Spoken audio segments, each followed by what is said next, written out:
Now, either Arsenal or Paris Saint-Germain will complete a Champions League and League double this season. Who's going to come out on top in Budapest on Saturday remains to be seen, but we spoke to a player who knows all about the qualities of both sides. Two different styles playing against each other, but I think it'll be a really even test. Both teams have good qualities and can be dangerous, and look, PSG are reigning champions, so of course they're a difficult team to beat, but I think Arsenal showed this year that they can be one of the best teams in Europe for sure, so it'll be an interesting final, and yeah, we'll have to see what happens. Would expect with the defensive strength that Arsenal have, that kind of back three of the two centre-backs and Raya are right at the heart of what they're trying to do. Looking at it from a data perspective, Saliba and Gabriel actually complement each other really nicely. So Gabriel's a really high performer when you look at breaking up passes to the man he's marking. Saliba, one of the highest performers in the competition when it comes to turnovers and interceptions, breaking up play. Looking at another pairing from the PSG perspective, the two fullbacks here, number one and number two for key passes created in the competition. So there's a massive threat coming down from the wings from those two players. So moving into the midfield, the PSG guys in here, the top two players in distances covered in the competition. They are covering huge amounts of ground, and you can see that when you watch them play, the pressure they put on other teams. Those two are the driving force behind that. Vitinha in particular, number one in the whole competition for the distance covered and the pressure that he's putting on opposition teams. And then looking at the front line, I mean, arguably for me right now, Kvaratskhelia, he is probably the best player in the world right now, I would argue, and all the stats that you would expect for him to be in the top performers for take-ons, for ball carried into the box. He's been phenomenal for them this season, and he's a top performer when it comes to the knockout stages of the Champions League as well. Yeah, that's a frightening team there, by the way. I think actually when you look at that data, I think a lot of fans would probably pick that 11 actually, I think, out of the combined 11. I mean, Kvaratskhelia, what a player he is. Look, there's lots to talk about Arsenal's set-piece prowess, and certainly going to have trouble probably dealing with that side of the pitch, the PSG left-hand side. But how crucial a set-piece is going to be? Yeah, I mean, look, we've talked about this all season, right, and how threatening Arsenal have been from them. We're going to focus on the attacking side here, but they've been rock solid on the defensive side as well. But the threat, well, actually largely is coming through the corners, as we know. And Declan Rice's side, whipping the ball in, from that left-hand side on his right foot is where most of that threat's being created, as you can see up at the top here. Obviously, the most goals from corners in the Premier League ever, which is a huge part of their game. And, the data shows that you're twice as likely to score from a set piece, so why not try and exploit that part of the game as much as possible? Most of Arsenal fans like myself that have been watching, they'll know that it's those threatening in-swingers that are coming in, putting the keeper under pressure. They do quite a lot of work at the back post and bringing players coming in from behind the defence into the 6-yard box and really crowding that area, making it difficult for man marking assignments, making it difficult for the goalkeepers to get through traffic.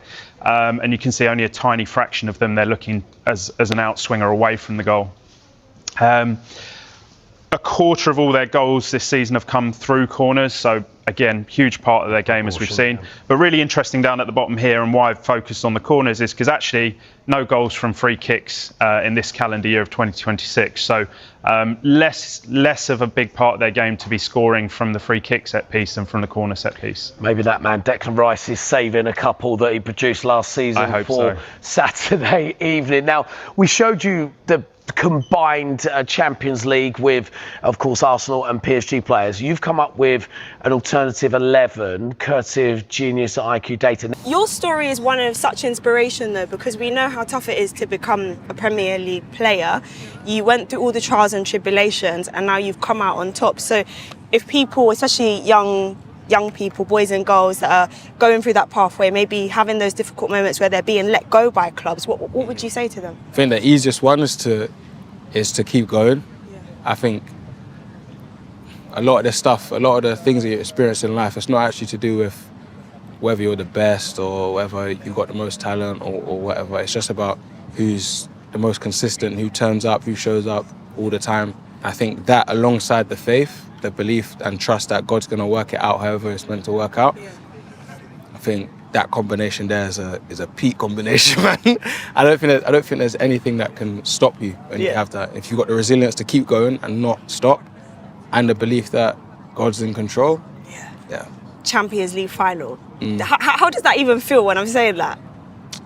Yeah, I don't know if I'm registering everything correctly at the moment. I just feel like I'm trying to be as present as I can to enjoy all that's happening right now. I feel like it's going to be a special time when we get there, but for now, let me just calm down. Calm down. I'm sorry, but I am going to take you to that moment because the eyes of the world are going to be on Budapest. That's one of the biggest games in football, Champions League final, that you will be a part of with this team. We know the heartache from the Premier League of not winning it for 22 years. We also know that the last time they made a final, they didn't quite get over the line. So how much does that play on you guys' minds as players? I wouldn't say it plays on our mind too much. I feel like the main feeling has just been joy and excitement for the opportunity that we've got, because the trophy doesn't belong to us. It's not ours, so there's no pressure to need it, but it's the joy of the opportunity that we've got to actually go there and take it. And we believe that we've got more than enough to go and do it. We've worked so hard the whole season. There's so much that we've been through to get here. You've got a final coming up. So as if winning the Premier League wasn't enough, you are now going to be part of a team that is in a Champions League final. What does that mean to you? Again, you saying that now, a Champions League final, it sounds surreal, but for us to complete that, to get over that jump, that'll be something.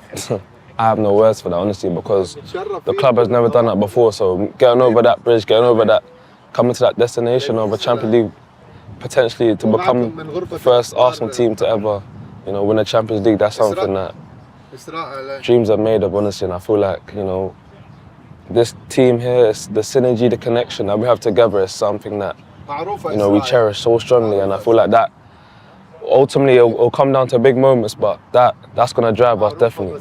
It's been such a journey from when you first arrived.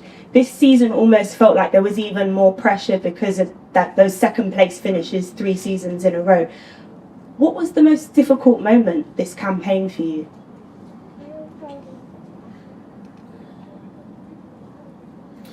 I think the start was tough because I think when you build the club, the team into a zone where the only thing that is left is to win it, and then the margin is so small, especially with our competitors, is to see can the team handle that kind of pressure from the beginning, because we remember the conversation, the press conference in September and October, if you guys don't win, the league is over, and there's still 8 or 9 months to play. So to play with that back constantly, it's not easy, and that's been probably one of the toughest moments. That's why when I said to him, we won the league, but I'm the most proud is that how we've won it.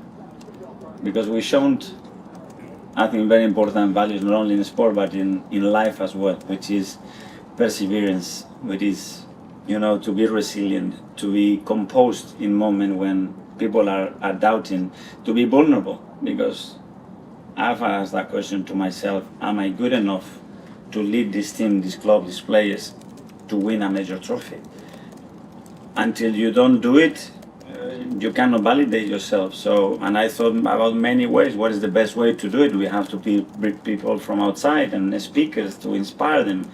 And then you have to find your own way. But the big lesson here is, it's stay humble, stay curious, and focus on the point and what you want to achieve. And if you give your very best, you give yourself a good chance. And we're giving ourselves a very good chance for 3 years, and this season we've done it.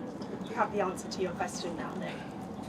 Yes, the thing is now, of course, you want more, and we have the biggest one to play in Budapest in a few days. But it's been extremely rewarding because we know what we've been through, and we know that we're going to step by step. And when we haven't reached, because sometimes somebody else is better, it has better resources, they have better capacity to do that, to accept that and be humble then to say, but I'm not going to stop, and I'm going to improve, I'm going to reinvent myself. And I think that's going to be a theme here in this team, which is if with this we don't have enough, we need to think about all the things that we have to do to make that a step. And we've been very creative and very stubborn in that process to achieve that. Tom from Reach. Hello, Mikel. Hi. Congratulations. Thank you. I'm sure you've gone through many emotions, joy, relief. Can you allow yourself an element of vindication in your choices, your decisions, your methods, and achieving that goal vindicates all those choices you made that led to this point? Nobody knows that, and I'm sure that somebody else would have done things in a different way and maybe achieved the same objective or better or earlier. So I don't know. What I'm sure is that I follow my instinct. I think I try to represent the values of this football club and all the people. I'm extremely grateful to all the people that have been in that process. I don't have to name them because they know who they are, because I have made sure that they feel part of this.